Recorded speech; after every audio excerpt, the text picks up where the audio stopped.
কোনো সংখ্যা 14 দ্বারা ডিভিজিবল হবে যদি সংখ্যাটা 2 দ্বারা ডিভিজিবল হয় এবং 7 দ্বারা ডিভিজিবল হয়।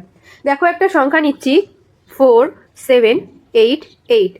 তো দেখো 2 দ্বারা ডিভিজিবল হবে যদি ইউনিট ডিজিটটা ইভেন নাম্বার হয়। দেখো ইউনিট ডিজিটটা ইভেন নাম্বার, তাহলে এটা 2 দ্বারা ডিভিজিবল হবে। এরপর এই সংখ্যাটা 7 দ্বারা ডিভিজিবল কিনা এটা জানার জন্য আমাদের কি করতে হবে, ইউনিট ডিজিট যেটা আছে তার ডবল করব, তাহলে 8 দুগুণী 16। এরপর রিমেইন যে নাম্বারটা রয়েছে অর্থাৎ 478, এই 478কে 16 থেকে বিয়োগ করে দেবো, তাহলে কত হচ্ছে 2 6 4। এরপর সেম প্রসেস আমরা আবার করব। দেখো ইউনিট ডিজিট 2 আছে, তার ডবল হয়ে যায় 4।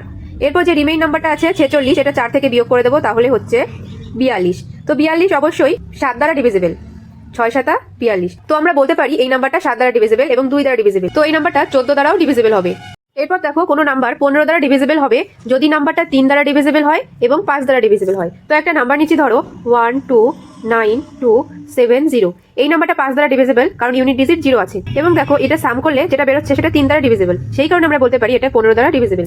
এরপর আরেকটা নাম্বার নিচ্ছি, ধরো 2 4 1 5। তো এর লাস্টে কত আছে, ইউনিট ডিজিট 5, তো এটা 5 দ্বারা ডিভিজিবল হবে। এবং দেখো এটা সাম করলে হচ্ছে 12, তো 12 3 দ্বারা ডিভিজিবল হচ্ছে, তাহলে বলবো এই সংখ্যাটা 3 দ্বারা ডিভিজিবল। তো সংখ্যাটা 3 দ্বারাও ডিভিজিবল, 5 দ্বারাও ডিভিজিবল, তো 15 দ্বারাও ডিভিজিবল হবে। এখন আসি ডিভিজিবিলিটি টেস্ট ফর 16। কোনো একটা নাম্বার নিলাম, ধরো 2 1 5 1 4 5 6। তো আমরা লাস্টের 4টে ডিজিট দেখব। তো লাস্টের 4টে ডিজিট যদি এই 16 দ্বারা ভাগ করা যায় তাহলে আমরা বলবো এই নাম্বারটা 16 দ্বারা বিভাজ্য। দেখো এখানে ভাগ করলে হচ্ছে 91, তাহলে বলবো এই যে নাম্বারটা আছে সেটাও 16 দ্বারা ডিভিজিবল।